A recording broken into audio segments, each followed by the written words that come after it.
Right, so it is day 84 of my New Year's tree planting resolution thing, and I should be doing the review today, and I'm not. It will be actually filmed tomorrow, but you won't know about that for like 3 days. But let's get on with it before the sun sets.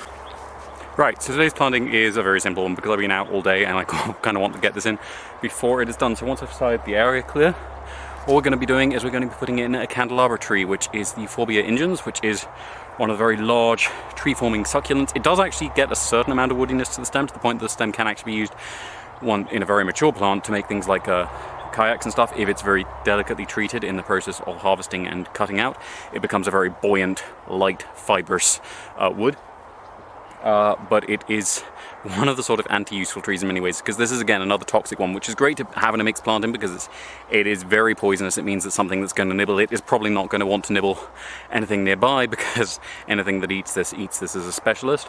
As with the Euphorbia tiricata, there is a certain amount of attention from blubber locusts, but it also has a very funny effect in that it is an anti-honey species. So we actually, the closest hive we have to this one is one we physically cannot open to harvest honey, which is good because although bees love the nectar of this tree when it flowers, it does impart a quality upon the honey which makes it more or less inedible. So it very much like, as some people will find when they eat cashew apples, a sort of burning sensation around the mouth and throat, the nectar of this tree does that to the honey. So I did actually go around this morning in preparation for the review that I then didn't manage to fit in before we went out, and watered everything else. This is not getting water when it goes in because again these can be very inclined to rot if there's any damage, and even though it's very minor damage, I suspect this did get her knocked about a little bit in the wheelbarrow on the way over here. It wasn't as stable as the last one that went in its more upright bag.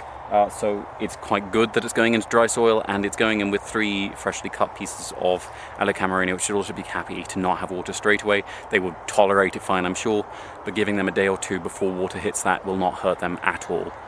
So that is everything for today. Thank you very much for watching. I will be filming the review early tomorrow morning, and hopefully it'll be up before Tuesday this time, but we'll see.